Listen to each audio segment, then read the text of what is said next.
What's next for a neighborhood under siege? We'll have to wait and see.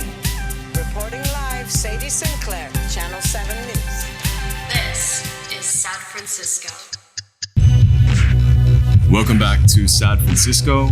Chris Vargas is a friend who I met 15 years back when he was living in Oakland. And in 2013, Chris started an art project with a cheeky little name, the Museum of Transgender Hirstory and Art, or MOTHA. And the intention with MOTHA was not to create a physical museum in the vein of the De Young or MoMA or any of the other traditional art institutions that hoard art funding and where wealthy people, the donors, basically get to decide what art is deserving of the public's attention. However, in the 10 years since he started it, Chris has found a way to flip physical space in art institutions like the Oakland Museum of California and YBCA into temporary exhibitions that get the word out about trans artists and history. In a few weeks, the book Trans Hirstory in 99 Objects will come out. A beautifully laid out presentation of some of the activism and art that Chris has documented over the past 10 years plus. And just before we get to Chris, if you can, please go to patreon.com/SadFrancisco and send us a few bucks to keep the show right and regular. And if you can't right now, it is free to rate and review the show on Spotify or Apple Podcasts. I love to hear that the episodes are useful in some way. Here is Chris. For the record, Chris Vargas, what does MOTHA stand for? MOTHA stands for the Museum of Trans Hirstory and Art. Hirstory being a play on the feminist reclamation of herstory, but using a gender-neutral possessive here, which is now less used, maybe a little bit more historical itself. So just continuing that lineage of reclaiming patriarchal language, but making it trans. Perhaps you can dispel concerns that MOTHA is looking to launch a property acquisition campaign in arts districts across America. No, rest assured that I have no plans to do such heinous things. MOTHA is not a physical museum as of yet, but it has taken up physical space in places that we traditionally go to find art, places that, as you hinted at, you don't find a lot of trans art, trans artists at the front of the bill at a lot of these spaces. That's true. I have used my opportunities because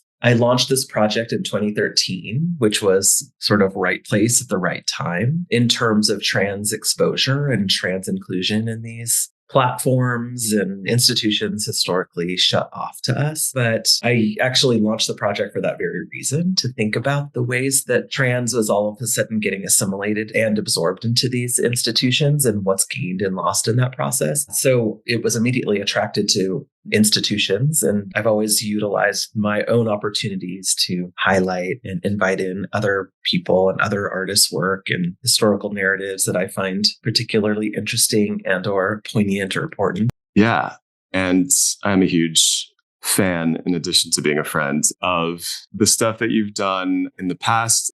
So around 2016, politics kind of U-turned from this politics of inclusion, seemingly, especially thinking about places like Florida, the state that a lot of eyes are on in terms of the legislation that has been not great for trans people in the US. But in the years since you started MOTHA, which originally had its debut in San Francisco, do you think it's become easier to find evidence of trans life in the art world and or pop culture? I think it's always been there. I think obviously we saw the big groundswell over the last decade, and as a result, a giant backlash, as you mentioned. I think it's a lot of people are more visible, more brave and to be visible, and also looking for it. And so finding the gender transgressive art and narratives and history that have been there all along. We're just categorizing it and making it a little bit easier to find.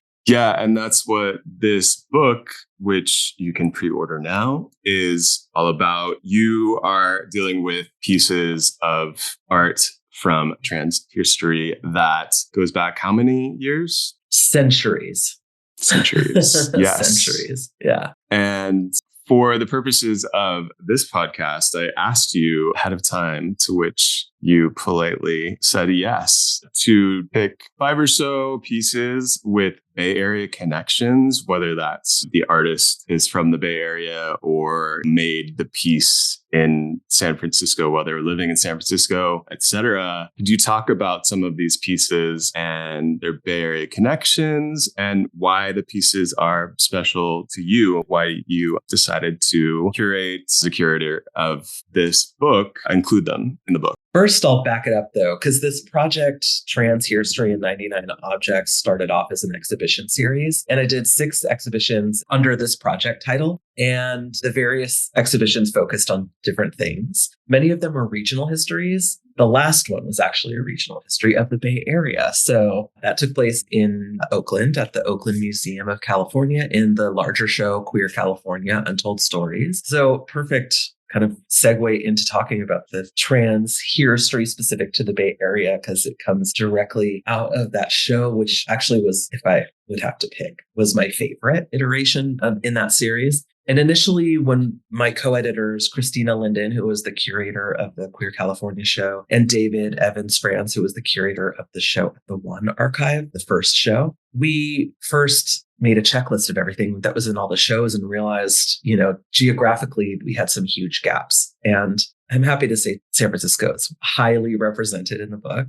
It was even more represented because of that Oakland show and because it holds a very special place in our hearts, given that I don't live there anymore, but MOTHA started there and I love it there and called it home for about a decade. So I made a list when you gave me this prompt, Toshio, of all the Bay Area specific artworks or archival objects that are entries in the book. And there's so many. But I want to start with the first one, which obviously you are connected to, which the truth is revealed. Yeah. Miss Major's opera pumps. And that work exists as a beautiful photograph of Miss Major's beautiful white, strappy, high-heeled pumps called opera pumps. And the photograph is taken by Marcel Pardo-Ariza, who did a lot of the photographs for the book, Bay Area, amazing artist, also whose practice aligns very much with this project in that they interact and engage with queer and trans archives. But Miss Major's pumps is accompanied, like all of the entries in the book, with text. And the text happens to be a transcript of your conversation with Miss Major about the heels and the tradition or her own habit of once getting out of an institution, declaring her freedom and self-determination in some ways by buying a pair of white pumps. Right. She says it was always the first thing on the list after getting out of jail or Bellevue, what have you, back in the day. I wasn't familiar with opera pumps prior to meeting Major, but they're a bit of a clunky heel, I would say. Not too high off the ground, so you can walk or potentially, if you need to, run pretty far. And she remembers a few cases where she was running away from police in Lower Manhattan, which we spoke a little bit about in the Oakland show that you all put on. Right. When the pumps were in the Oakland show, it was accompanied by the audio interview. The transcript is excerpted for the book. And she talks about wearing heels, just saying, fuck it, I'm 6'2", like I'm never going to look 5'6". May as well just throw on some nice heels and look yummy, as she says. And in that point in time, unfortunately, she wasn't able to fly. She couldn't come back to the Bay to see the show. So I did a little bit of a Zoom or FaceTime with her so she could check out her pumps in the show. Mm-hmm. And these are the first and one of the only things that MOTHA as an institution has in its collections. Amazing. Thank you for that, Toshi. Amazing. That's all thanks to you. and Miss Major. So what else do you have on the list? Another entry near and dear to both of our hearts is a text, an entry related to Vanguard's brooms, written by Eric A. Stanley. And the brooms, being historically or historically significant object, connects to an action that the activist group Vanguard did in the Tenderloin in response to violent, pervasive street sweeps of queer trans street youth. And as a sort of an antagonistic response, they were like, we're going to take a bunch of brooms and sweep a section of market in response to this horrible practice of displacement and violence against trans youth. So the brooms is kind of like a statement and a weapon against the policing and carceral state. Right. Yeah. There's some really cool photos that exist from that action of people who were part of Vanguard in the street sweeping, because street sweeps have a history as long as the Department of Public Works has existed. And you can see a marquee in the background. It says something about the Vietnam War. And so you can place it in time too. It's really cute. One of the hard things about this book is like dating some of these objects. This was fairly easy in 1966, but like Miss Majors, for example, her heels, this is like a long tradition, and those heels she described as later iterations of this tradition. Yeah, 1966 is when this Vanguard action took place. So yeah, around the Vietnam War, you could see it in the background, Vietnam in turmoil on a theater marquee on the market. Yeah, we can post links to those pics in the show notes. And what else do we have in store for people in the book? There's so many. Maybe I'll bring it to the 90s. Jumping a few decades, I can jump back to 1998. There's a VHS copy of the porn title Alley of the Tranny Boys by Christopher Lee. Christopher Lee, I was lucky to know when I was a young person and early in my trans kind of identity understanding. And he was a filmmaker. He was founder of the film festival Tranny Fest, now called the Transgender Film Festival, which was the first trans film festival ever. And he was also first trans masked Grand Marshal in the Pride Parade. No like props to the Pride Parade, but that's a significant mark on his resume. He made a bunch of films, but this title, Alley of the Tranny Boys, is this porn, this sort of goth. He's had sort of this amazing punk goth style himself. So that like appears in the film by the actors, but it's this incredible document that was pre-YouTube of trans mask like identity and sexuality. And it's beautiful. It exists before our more current T for T desire formation or formation.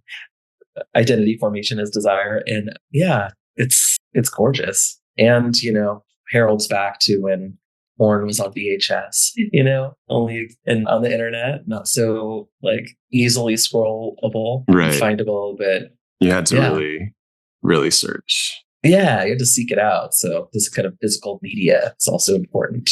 Yeah, it's really special in that way.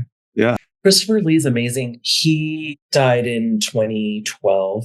Unfortunately, he struggled with mental illness. So he died by suicide. But there was this California Assembly bill that was introduced by his friends and family, which was called the Respect After Death Act. Again, not wanting to uphold the state as this total, as this entity that might totally legitimate its identity. But when you run into big life events like birth or death, like you are gendered in a particular way. And before this act, your death certificate just mimicked what was on your birth certificate. So obviously not aligned with how he lived his life. This was a bill that worked to change that. And it was passed in 2014. Yeah, let's see. I just have time for a couple more. Well, the beloved former Bay Area artist Nikki Green made these beautiful mugs in commemoration for the Compton's cafeteria uprising from 1966. She made them in 2016, but they're these beautiful kind of commemorative mugs that she found at thrift stores, but then kind of created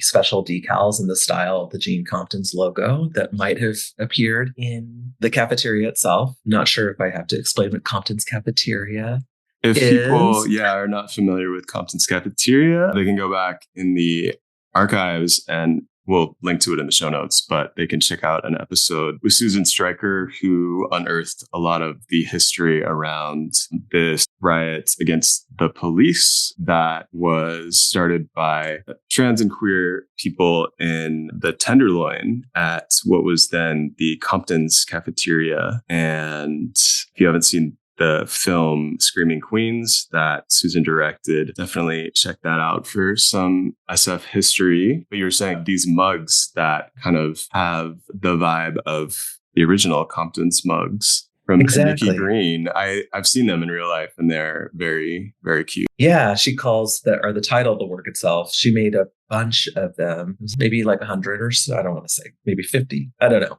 I should actually look at my mugs. They're numbered. But yeah, the title is Breaking Dishes at Jean Compton's. Love it. Yeah. So you can see from these selections, it's a mix of archival objects or images that point to objects or artworks, documents like Christopher Lee's film, Alley of the Trading Boys, and Nikki Green's ceramics, and just further complicate the objectness of the entries in the book. I did a number of drawings. I guess I just wanted to shout out me as the artist, like framing the entire project. And, this history is it's under archived and the objectness has to be a sort of fluid thing, in creating a project like this. So yeah, actually, that brings me to something which exists as a drawing only because we couldn't get permission to photograph it because the Catholic Church is terrible, to say the least. Litigious, highly litigious. Highly litigious, extremely troubling on lots of different levels, historically, contemporarily. I did a drawing of the baptismal register of the Mission San Jose. And in this register, you see basically the process of colonialism, basically, with Catholic priests doing baptisms for indigenous folks who they've, enslaved in the mission system in California. So in some of those entries, you can see them kind of contending with the way gender isn't perfectly matched cross-culturally. And so they're identifying people who we might call two-spirit at this point in history, but whose gender was kind of difficult or illegible to the colonial powers. So you can see people being regendered and renamed as part of the baptismal process. Just awful and frightening. Yeah, definitely want to check that out. You said it's not in the book.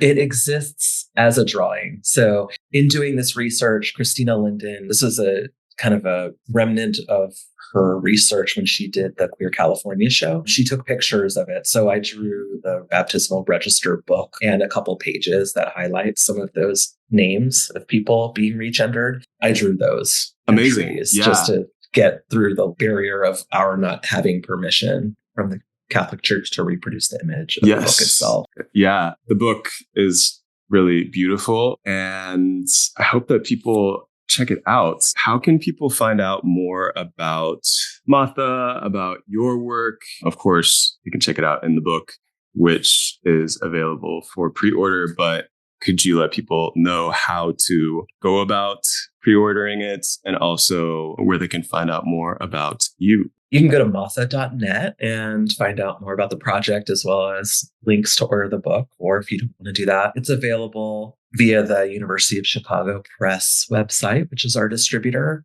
And yeah. Sweet. Yeah. And it's out officially in March. Officially, there's lots of copies floating around. Yeah. Amazing. Thank you so much, Chris. And if you have a chance, check out motha.net for upcoming events around the release of the book. And also, again, for some of the work that Chris self has done in the past. Thank you, Toshio. Thank you for listening to Sad Francisco, which is produced by Toshio Moronic and edited by Tofu Estolas. If you have it, please throw us a few dollars through patreon.com/sadfrancisco, which will help us pay for podcast hosting, editing, and transcriptions for the show. See you next time in Sad Francisco.